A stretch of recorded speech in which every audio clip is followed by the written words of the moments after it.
This time on Graveyard Carz, Mark gets detailed. He checks the bodyman's work on the welding of the 67 Hemi GTX convertible for Brett Torino. Whoever wore my hat last is a mutant. As well as starting the first tint on matching the burnt orange paint on the 70 Hemi Charger. And in the midst of the other car work happening on the Barracuda, Mark gets a request from a longtime customer to get a non-Mopar car done in time for a wedding. Can Derek and the rest of the crew get the Chevy Coupe done in time for the big reveal? Find out on this episode of Graveyard Carz.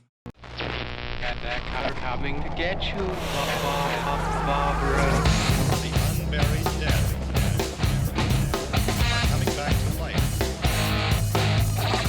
I'm Mark Warman, and together with the most critical man in the world, Darren Kirkpatrick. Give me a gun! My son-in-law, Josh. Oh, yeah! And my best friend, Roy. Well, all right! We bring dead muscle cars back to life, to exactly the way they were on the day they were born. If we don't kill each other. Derek, It's gonna be a bloodbath.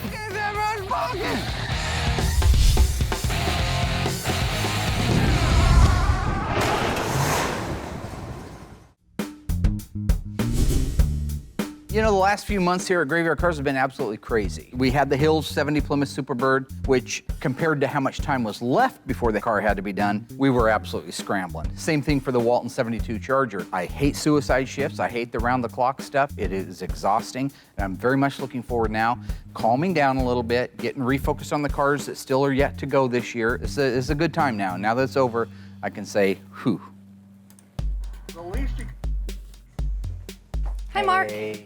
I'm Kristen Headley. I am Joe and Carol Headley's daughter-in-law. Good to see you. You have a minute? Oh, yeah. The little 30 Chev's been here for quite a while. It's been over a couple of years since it was dropped off. And unfortunately, as I've mentioned before, that the family patriarch, Joe, passed away during the process of the restoration. While we're getting really close on the 30 Chev, Derek's still got a ton of things left to do to it. We still have the wheels and tires to install. We still have to finish the running boards, modify the shift linkage for it, button up some things on the interior. There's a ton of detailing to do, so there's still a lot to do on that car. I do have a huge favor to ask you with the 30 coming along. Yep.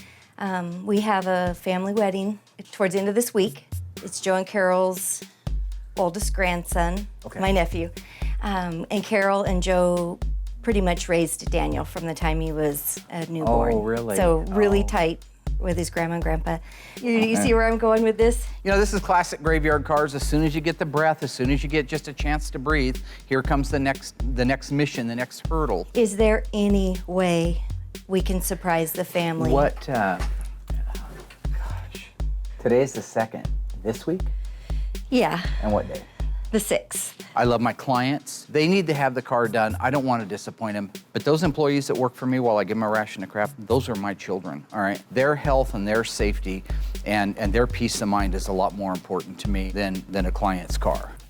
Okay, you got it. Yes! The fact of the matter is I have an obligation. And if that passion means having to chuck a couple of kids under the bus, it's unfortunate for the kids, but it gets the job done. No matter what, just like Batman would with Mr. Freeze, just like Superman does when he goes out after the bad guy. To save Lois Lane, you might have to kill a few innocent people along the way, but the bottom line is you're flying away at the end with your cape in the wind, all right?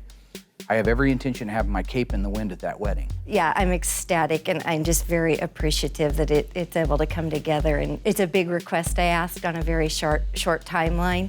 So I'm feeling very blessed. You got it. You've just made Okay. my day. In a perfect world, it's 2 days worth of work, but there's Murphy's Law, and there's a few little things we haven't done yet. So we just finished pulling a bunch of suicide shifts, so. You know, I kind of chose Derek to take this car on back in the day because he loves street rods. He did a lot more street rod stuff, chopping, channeling, lowering, and doing all that stuff than he ever did Mopars when he came to work for me. He just happens to be phenomenal anything he does. So this was a perfect fit for him. So as usual, Mark's trying to kill me with these ridiculous deadlines. I'm sure the other guys will be here on occasion to help out, but in all honesty, it'll be me. I'll probably be the one down here half the night doing it myself. Thing is with Derek is he does have a right to complain to a certain degree. I mean, there is a lot going on. He is my main go-to guy, but at the same token, he did volunteer to do it, all right? So welcome to my shoes. I mean, that's what I have to go through all the time. When you save the world, you have to save every part of the world. You don't get to save little bits and pieces of it as you go along. The first main thing that I have to deal with is making the shift linkage. We put a different steering column in it. Went from a non-tilt to a tilt. It's all aftermarket. And now we have to figure out all our linkage because unfortunately, it's not going to bolt in and just work. We just have to deal with the rod because up here we're in park. We have to make sure when this all flows smoothly so you can go through your gears with nothing in a bind. And with all the stuff we have to do, Mark promised this thing to be done in 3 days. Realistically, I would have liked to have a week minimum. Part-wise, we pretty much should have everything here. Finish the wiring, a lot of detail work, still have bumpers to put on, running boards to finish. I know I have shift linkage to finish or make. So yes, a week would have been really nice. 3 days? 3 days is gonna be 3 long days. So anyway, what I got going on at this moment in time is going to remove all the steering arms and U-joints. Okay, on this column, they made these, since it's aftermarket, it's for, you know, your custom street rods, whatever. It's bolted on, it uses 4 of the holes. So when you move your shift lever, what's on the column, this is attached to a rod that has to come down and works off this for your park, reverse, neutral drive. I'm gonna have to take all this stuff out to get in here to change this arm on the bottom of the column. Unfortunately, it's actually coming apart nice. Okay, this is the one that was on there. The longer arm will lengthen the throw of the rod, which should eliminate part of our binding problem that we're having. Okay, for now we're going to see how our custom-made shift linkage works. Piece of round rod and a bolt, as you can see. Custom-made, got to make her work. No OE application for this. Okay, so we're in park, reverse, neutral, drive, second, and low. Sweet, it was almost too easy. Off to the next. When it comes to re-inspections, I always take them just as seriously as I did when I made the offer to the client to fix their car. If I told them, hey, I'm gonna make your car whole again, I'm gonna make it like new, then that has to be the same mentality throughout the entire process. In the case of Garth's 70 Challenger RT 6-pack car, I have to make sure that every weld that the factory put in it is back in it. And if there's more, so what? That's great. Nobody got hurt by that. And so making sure that the car is safe relative to the way the car was built and the way that it'll function when it's done, it's a pretty serious responsibility, and I take it very seriously. Now I'm going along, and I'm taking this thing, which is a really thin piece of metal, and I'm going between the 2 panels, and I'm making sure we got good welds. I got a weld here, and that's the next weld. That's maybe 3 inches at the most. I don't think it hurts to add one. So I'm just gonna put a spot right there, that'll remind me. This is where the frame rail meets the rear floor pan, so there needs to be a weld right there. That'll remind me to go back. I go through, this is hard to get into, but I can see spot weld, plug weld, plug weld, plug weld, plug weld, plug weld, plug weld, every 2 inches on center. Get up into here, there should be a little gap. These don't always fit perfect, but there you can see there's my 2-inch gap between welds. Solid, solid, can't even get the fork in there, okay?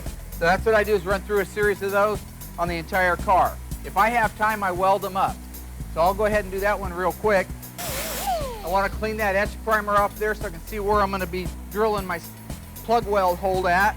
So a plug weld is simple.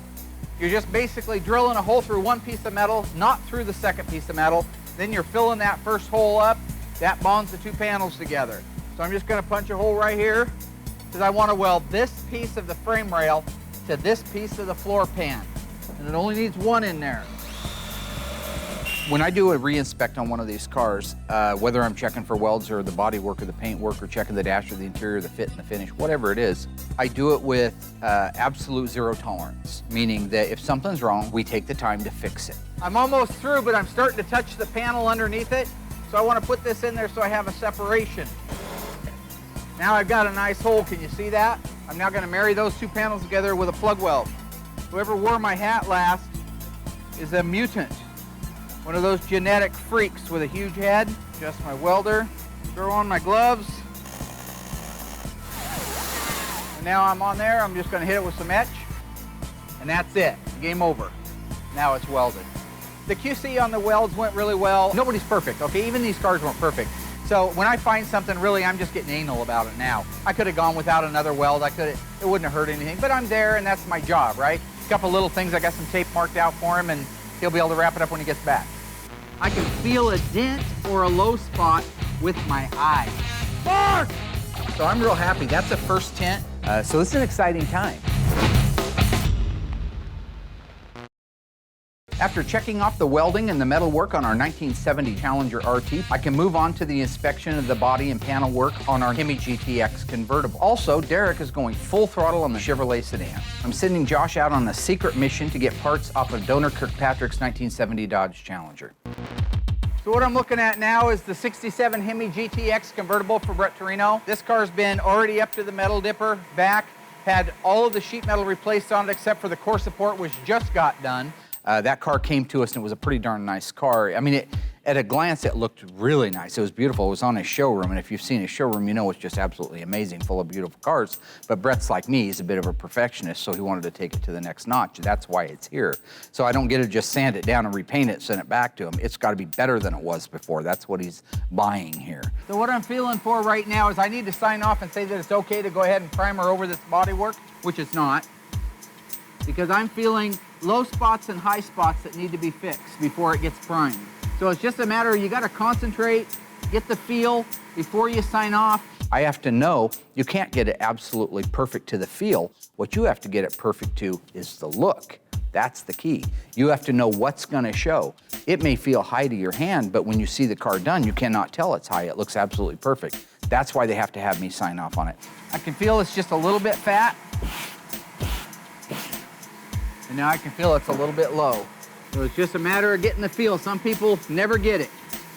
I was born with it. I can feel a dent or a low spot with my eyes. Somebody buzzed that down a couple weeks ago and they didn't put a primer on it. And it started to flash rust. I don't like that. Bare metal, the minute it sees the open air, it begins to flash rust. So I have to go through, make sure that everything is covered and protected so that it doesn't flash rust. We miss it, end up primering over the top of it, and then 2 years, 3 years, 10 years down the road, the customer has a problem with it lifting or bubbling in that area because it was oxidized and nobody treated it. That'll come back and bite you in the ass. So knowing that it's flat, knowing that it's smooth, knowing that it's a perfect fit, those are all the things that your eyes will see.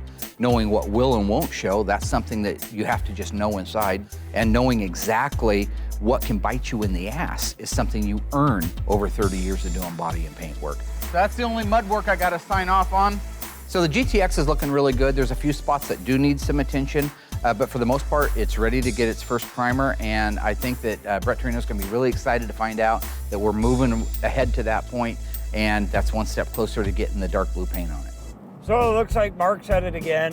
He wants me to go pick off some exhaust stuff from Darren's car. We don't have anything circulating around out in the graveyard with any of the cars. So lo and behold, I get to go pull them off of Darren's car. Currently, I got Josh off doing a very important task. We call it Operation 415. It basically means to borrow parts off Darren's car but not return them and then not tell him.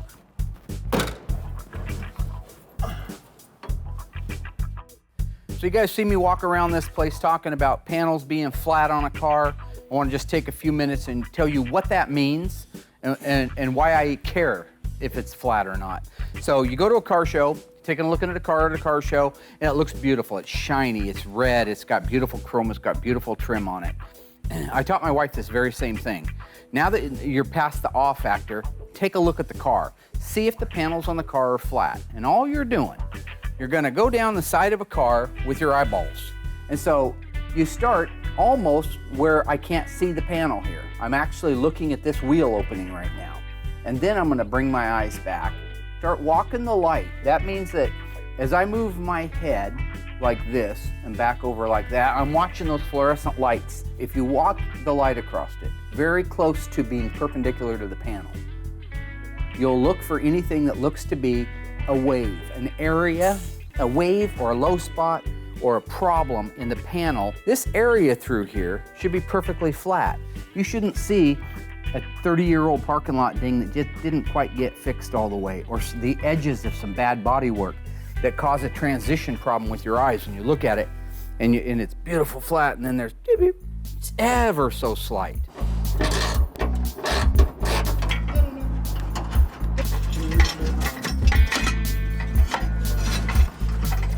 So there's a bracket that's welded onto Darren's car. I don't know exactly if that bracket already exists on the car that I'm taking all the parts off of Darren's car for. So I'm gonna go back, have a look at the other cars, see if it's in there. And if it's not in there, come back, pull that bracket off and take it back, get everything sandblasted, and then get it installed.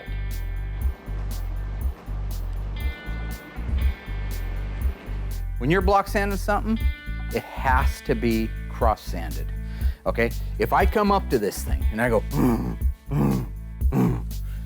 that's going to allow this board to follow whatever's on this panel. So if you were to stand up on the roof and look down it, it would go like that. You're gonna want to start here in the upper corner, any corner you want, pick a corner, any corner. You wanna start over here, you lefty, you wanna start down here, I don't care where you start.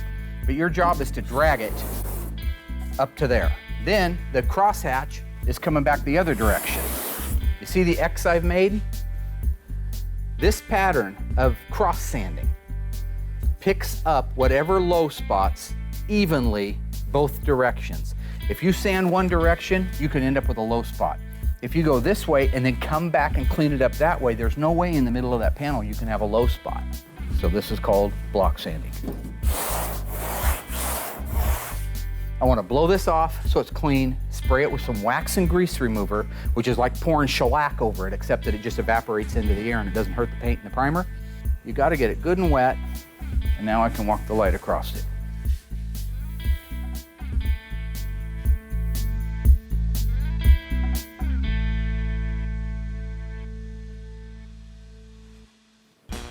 John and Horace Dodge began the Dodge Company in 1915. Prior to that, they made auto parts for what automotive manufacturer? Ford, Plymouth, Buick. The answer coming up after the break. So what auto manufacturer did John and Horace Dodge make parts for prior to their own automotive company in 1915? The answer is Ford. In 1900, the Dodge brothers started their own auto parts manufacturing business. They were contracted by Ford to create and supply most of the parts that went on the Ford automobile. It was working so closely with Henry Ford and the Ford automobile that they saw flaws in it and thought to themselves they could make a better product. Thus, the Dodge motor car, or Dodge as we call it today. Visit graveyardcarz.com to learn more. Now that QC work is finished up on the 70 Challenger and the Hemi GTX convertible, we can begin the installation of the exhaust system on the Cook's 1970 Barracuda convertible. However, with all this, we still can't lose focus of getting the 1930 Chevrolet sedan done in time for the big wedding this weekend. So the next deal on getting the seats fit, had to have the customer come out, sit in the car, figure out where the seat needed to be. One of the important things with the 30 Chevy was Mike, Joe's youngest son, I believe it is. He's a big guy. They call him Big Mike. He needs to fit in that car. Remember, we cut 4.5 inches out of the roof, so it's been chopped a lot. That's a very low roof line. We need to get him in a seat, find out exactly which seat it's gonna be and how it's gonna fit for him, and if we need to countersink it into the floor or raise it up or move it back. So we have to have him out to go over that, figure out exactly where the seat goes. The nice thing is, it still looks like there's a month's worth of work left. We told him there's a month's worth of work left, so he isn't in on the surprise.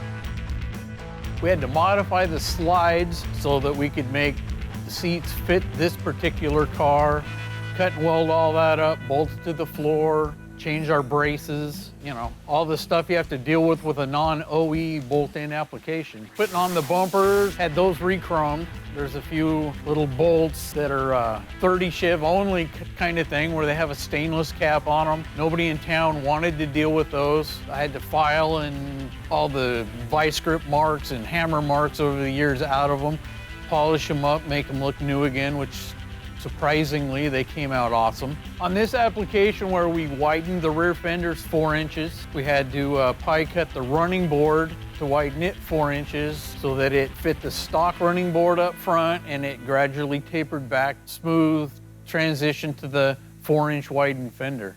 Unfortunately, I'm gonna have to pull Derek off of the 30 Chevy. I know he's got a deadlight on it, but we also got one on the Cook's car. We need some help putting the exhaust on, so while I don't look forward to going up and stopping him, it's something that has to be done. We're buttoning up the final stages before we fire the car up. We're at the same point that we usually are at. Josh is usually standing around just making money on the time clock, right, Josh? Yeah, that's fun. We're always at about the last 2 stages every time on these cars. What are the last 2 stages we usually do on these cars? Derek? Drive shaft and exhaust. Drive shaft and exhaust. I don't know why it always goes that way. I mean, you can put it in any time, but it's always somehow in our minds, in our process, it's always the last 2. Now that all that's together, we're ready. So let's put the drive shaft in. You see that rubber seal right there that I'm pushing with my finger? If that goes in dry, it could tear this seal. This is the output shaft seal, and then it can drip. Transmission fluid loves to drip. It's very thin viscosity. It loves to drip. So if you grease that before you put it in, it'll guarantee you won't rip that seal. Let's nail it in there, buddy.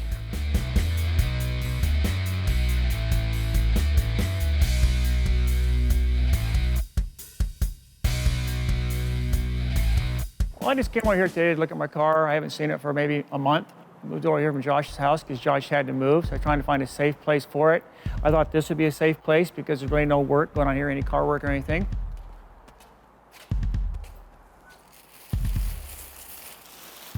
Okay, looks like my brand new carburetor is still there. Yep, brand new 850 dual feed double pumper Holly.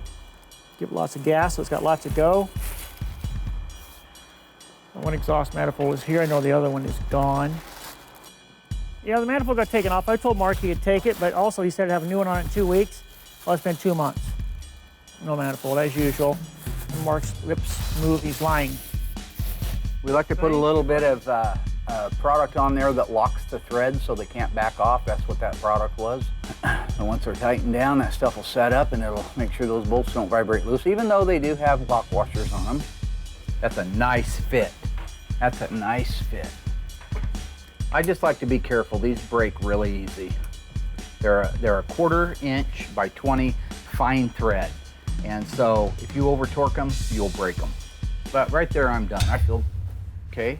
I would like to invite you to have sex with yourself because you just bashed my head in. God, you really hurt him, dude. Better be careful. Why don't screw you? You're the guy that screams at inanimate objects all the time. Damn Jeep, screw you Jeep, you and I are done. Throwing those wild ass knees at it. It's a car, it doesn't have any feeling. Yeah, you can look at me with your bug-eyed wrinkled face, you crazy looking terrorist bearded son of a Animal's been loose on my car. Was it Josh or was it Mark? With everything finally on there, it's 90% done and it looks awesome. I was biting my nails, I was nervous. You know, for me right now, Graveyard Carz has just become such a fun place. I'm a true diehard Mopar lover, and part of my goal when I started Graveyard Carz was not just to restore the cars that first started coming in, the Hemis and the 6-packs and the convertibles and the RTs and the TAs and all these rare high-dollar cars, but now we're at a point that we've proven ourselves, we've proven to be affordable, number one, that you can still send a car out like this little 68 green Charger and come out on top at the end. This car was bought brand new in 1968. The guy who had it got it repossessed. When it went up for repossession in 1969, the current owner today that brought me the car is the one that was the high bidder and won it at the auction. This car is cool. It's green, GG1, which is Royal's favorite color because that's the color of his Poop Box 67 Coronet RT. It's just an unassuming 383 4-barrel HP air conditioning car, but a nice car, a solid car.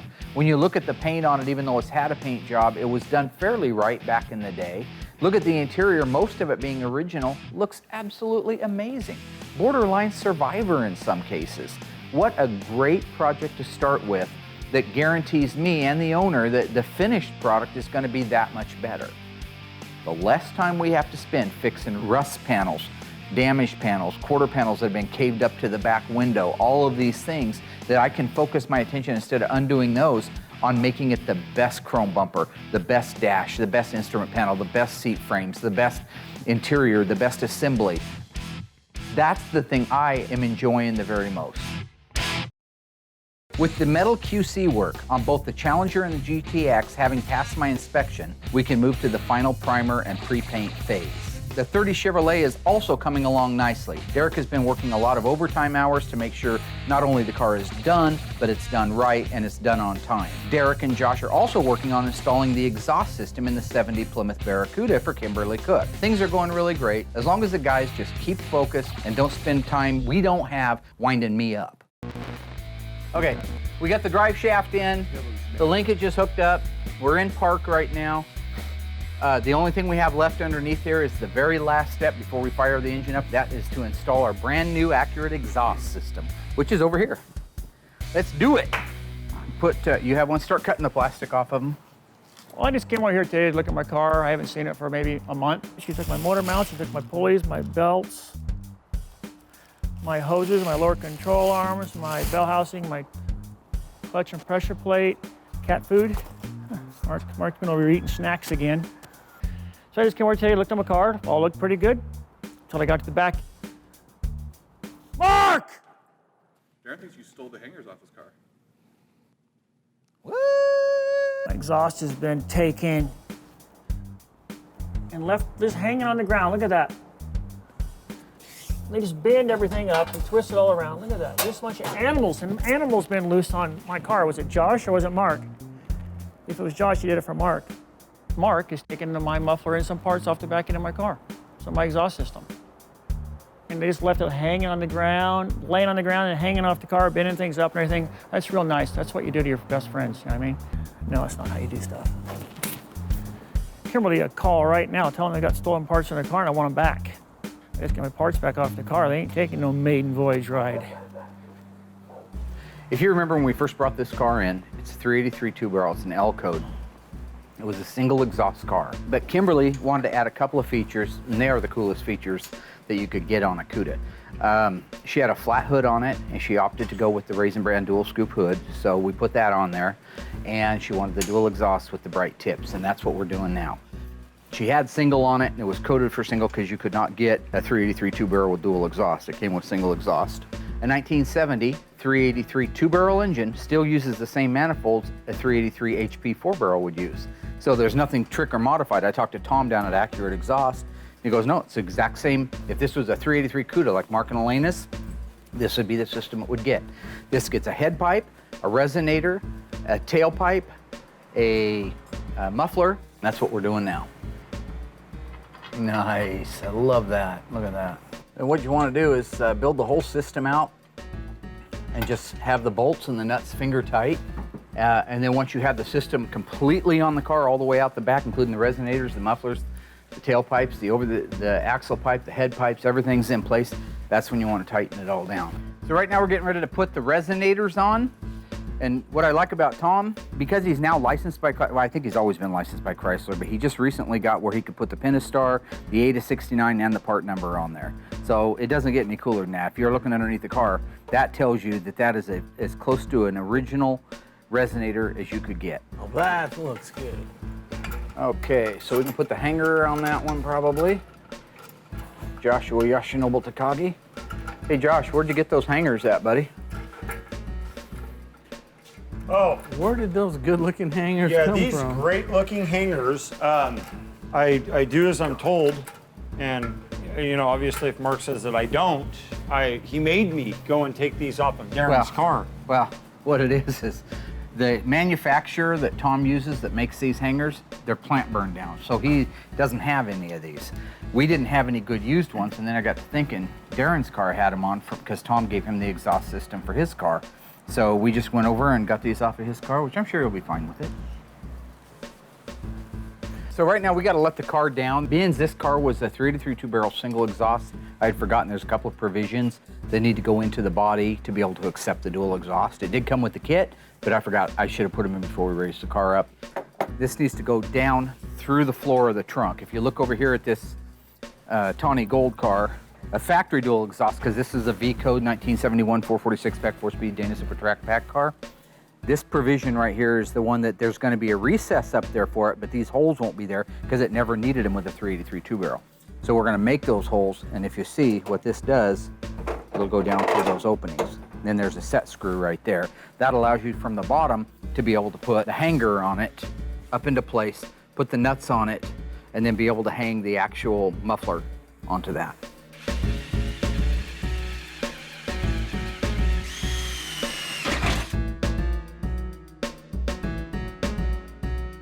So he's just now hanging the bracket. We've already got the resonators in place. As soon as we're done with that, we can put the tailpipes on. The exhaust system went on perfect on the 70 Barracuda. Always fits like it's supposed to. It's a very accurate system, so everything is the way it's supposed to be. As you stand back and look at the car and you realize that it's within a few steps of being completed and being handed back to the owners to relive their dreams, I'm looking forward to that one being done, and we're just that much closer now. In order to paint the engine corporate blue for Kimberly Cook's 1970 Plymouth Barracuda convertible, the exhaust manifolds had to be installed. True or false? Were the manifolds supplied by Darren Kirkpatrick's 1970 Dodge Challenger? The answer coming up after the break. So was it necessary to borrow the exhaust manifolds off Darren Kirkpatrick's 1970 Dodge Challenger RT in order to paint the corporate blue 383 for Kimberly Cook? The answer is true. Unfortunately for Darren, the exhaust manifolds used on the 70 Barracuda 383 two-barrel are the exact part number, casting numbers, and date code, ironically, as his Challenger had on it. I didn't want to have to borrow them, but unfortunately, sometimes life means we have to make sacrifices. Visit graveyardcarz.com to learn more. With an error-free installation of the accurate exhaust system on our 1970 Barracuda convertible, I can now start working on mixing and tinting the original FK5 burnt orange paint for our 1970 Hemi Charger. So what I want to do today is just take a few minutes and show you what goes into the tinting of the color. So what I've got setting here right now, this is the original left-hand door flare off of our 1970 Dodge Charger 426 Hemi 4-speed Super Track Pack car. The paint code is FK5. It's deep burnt orange, or just burnt orange. What you want to make sure of is that when you're tinting your color to match, that what you're matching to is the correct color. I opened up the deck lid on it, I held it up to the deck lid, walked the light back and forth across it, and realized that this had not faded from the deck lid. So this is an original formula, original spray.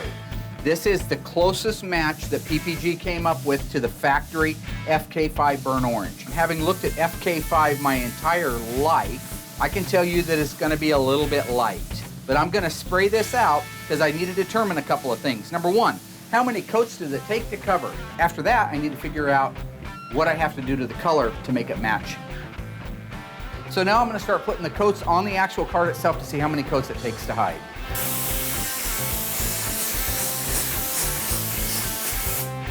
You can see the transparency that we have with one coat.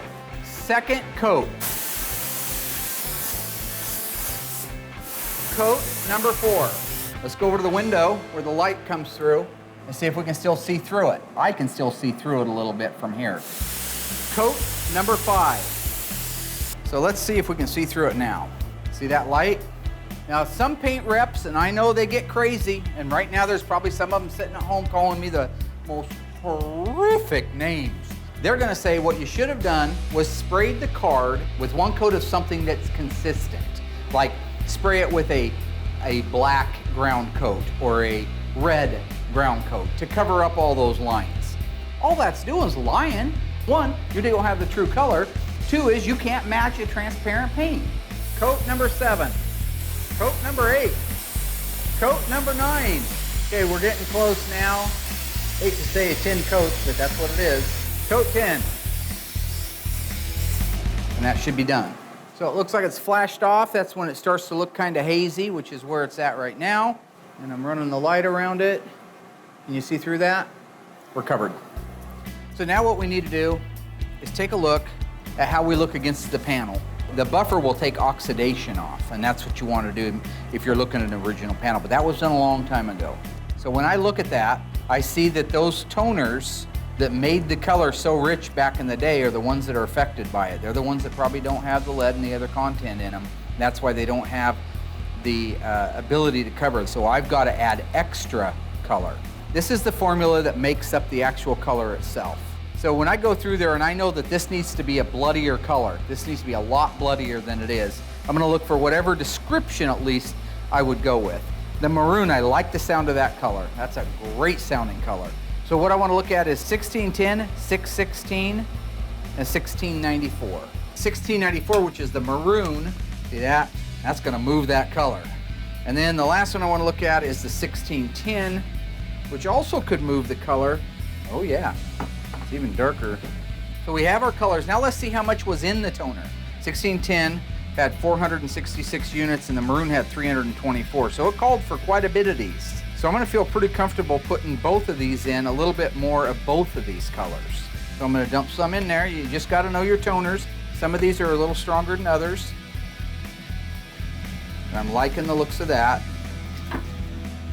Let's see what our new color looks like now. I'm gonna cover an area of it, start spraying the new color on there.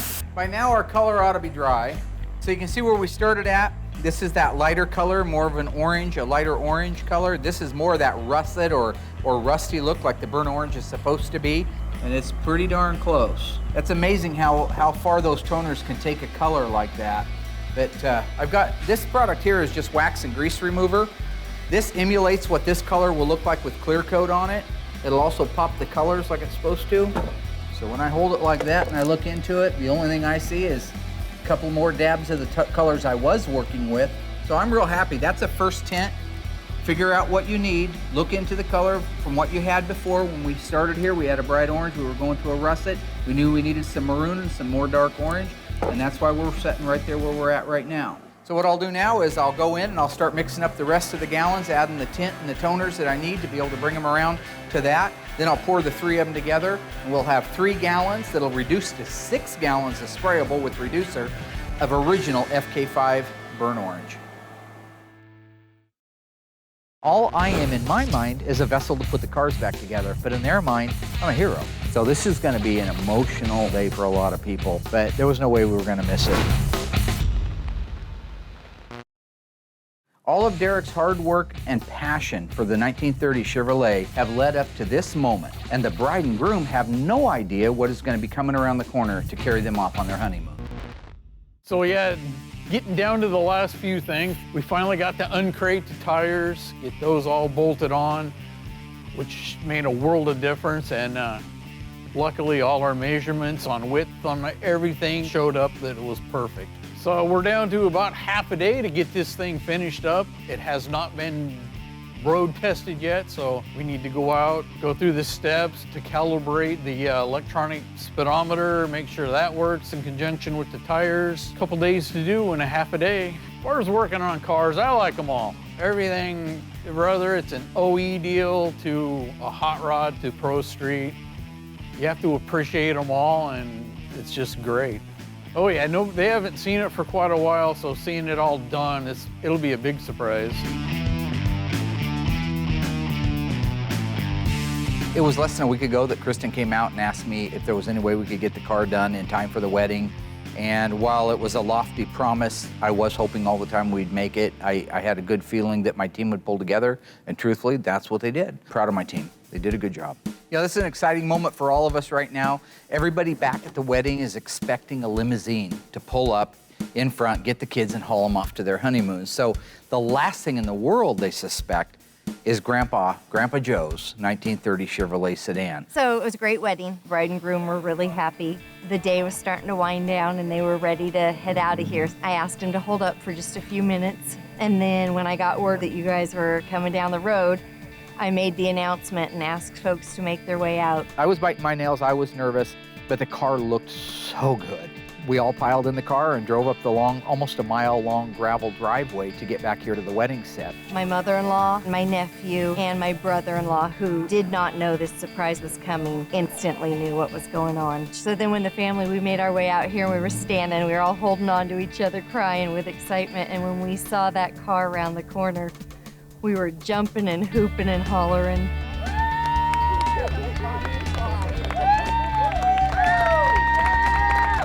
Pulled up and they were just, half the people fell apart, the other half was cheering. I mean, it's almost like a sporting event. They stole your thing, they stole the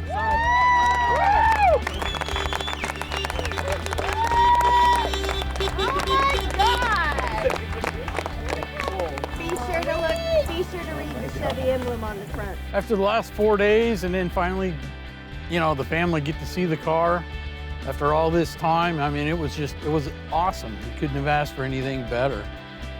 They were, I think, a little bit in shock to start with, and then they were incredibly touched by the gesture on Graveyard Carz and to make this happen and to make it happen at this event, a family event. Today is one of those days that it hits home for a person like me because I'm a small town guy and family means everything to me. And this was an opportunity for us to help fulfill somebody's dream. Carol and Joe, who's passed on now, came to us almost 3 years ago with the car. And Derek got crazy. He loves the old street rod, so he wanted to chop it and widen the rear fenders, and he did a beautiful job. So not only was it Mark and the crew that made this all happen, but Derek, through this whole process, has worked his tail off. That man has put his heart and soul into this car, and I just want to give a huge shout out and a huge thank you to him. Oh yeah, this little 30's been my baby, I guess you could say, for the last 3 years. Well, we started out with taking 4.5 inches out of the roof, brought that down, refitted it, and then widened the rear fenders 4 inches, and then widened the running boards, basically pied them to make them match the stock front fenders, and then so they flow back into the 4-inch widened rear fenders. Well, the car was originally black, and they wanted to stick with black, but they wanted something that would make it stand out just a little bit, a little pop or whatever, so we went with the base clear black, threw some blue pearl in it, a little violet pearl, so it just got a complete different look at angles. About 1.5 years into the project, that's when Joe passed. And so that was hard on all of us because Joe was just a sweet guy. He had a heart of gold. He would do anything for anybody.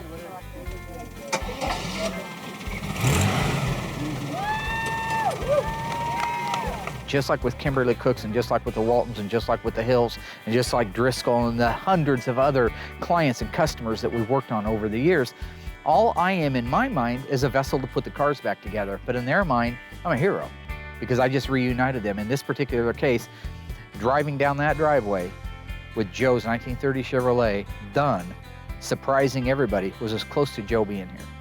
And I felt that very sense. And so many hugs and so many handshakes and so many tears, and I well up, and that's cool. I'm not ashamed of it. It's all right. This is why I do what I do.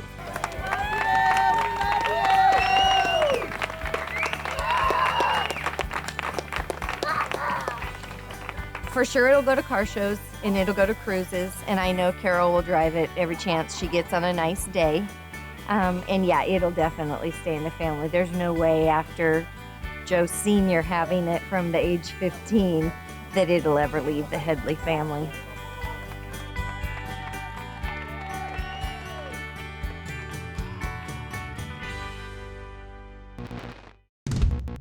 Next time on Graveyard Carz, the story of Kimberly Cook's 1970 Plymouth Barracuda comes to a close. From the arrival of the car over 2 years ago to tearing it down, documenting everything, restoring, rebuilding, and completely resurrecting this beautiful 383 convertible. A car like this may not be worth millions to collectors, but to the Cooks, it's priceless. Get ready for a reveal that's over 2 years in the making on the next episode of Graveyard Carz.